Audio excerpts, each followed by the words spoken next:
In 1972, jazz had a new king, and he didn't look like anyone expected. He had the cheekbones of James Dean, the eyes of a movie star, and a trumpet tone so whisper soft it sounded like a secret being told in a back dark room. His name was Chet Baker.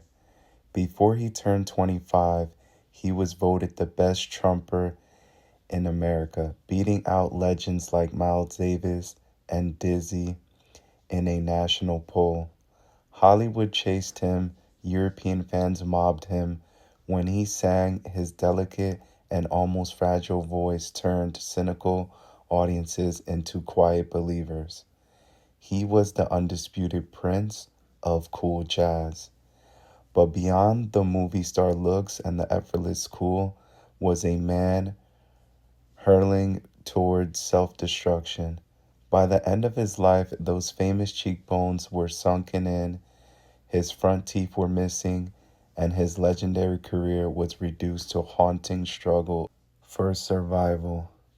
This is the story of Chet Baker, the legend who played like an angel, lived like a phantom, and left behind one of the most tragic legacies in music history. Chet Baker Jr. was born in Oklahoma in 1929, but he grew up in Southern California.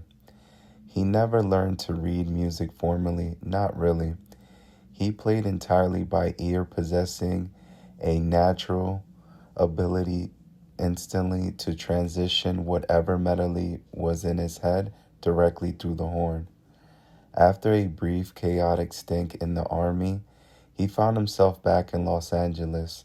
The West Coast jazz was exploding. His big breaks sound like Hollywood fiction. In 1952, Charlie Bird Parker, the undisputed titan of bebop, came to the West Coast and needed a trumpeter. For a series of shows, he had a quick audition. Dozens of seasoned pros were lined up. Chet walked into and played in a couple bars. Parker stopped the audition on the spot.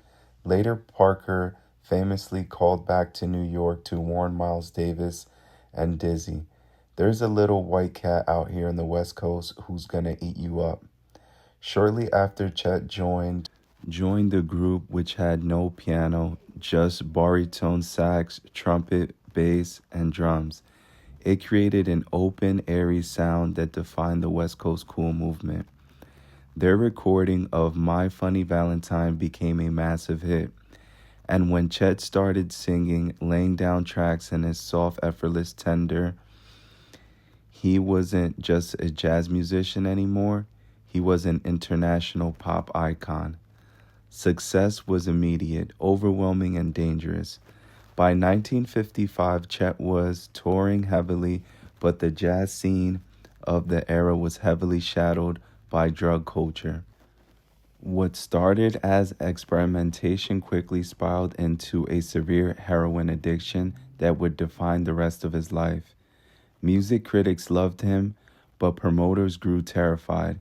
Chet missed gigs, pawned his trumpets for quick cash, and spent time in Italy and Germany prisons on drug charges. Then came 1966, the turning point that almost ended everything. Accounts differ, but after a gig in San Francisco, Chet was involved in a brutal street altercation over a drug debt. He was severely beaten, resulting into crushed teeth and shattered jaw. For a brass player, your teeth and mouth were very important. Without them, you can't shape a note. Chet couldn't play for several years. He worked at a gas station completely off the musical radar. Trying to learn how to play trumpet all over again was devastating. Most people assumed Chet Baker was done, but music was the only anchor he had left. By 1970s, Chet staged a quiet, painstaking comeback. He moved to Europe, living in a nomadic lifestyle, traveling from city to city with a horn case and a small bag, playing in intimate nightclubs. His voice was different now. The prestige boyish tone was gone, replaced by a cracked, whispered, fragile. But strangely, his playing became even more emotional.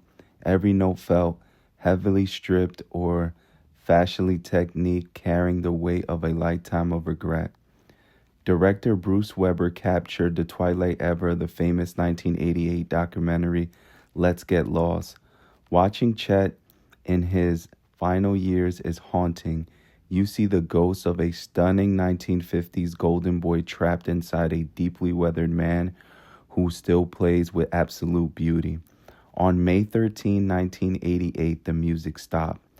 Chet Baker was found dead on the street below his second floor room at a hotel in Amsterdam. He was 58 years old, drugs were found in his system, and his death was ruled accidental.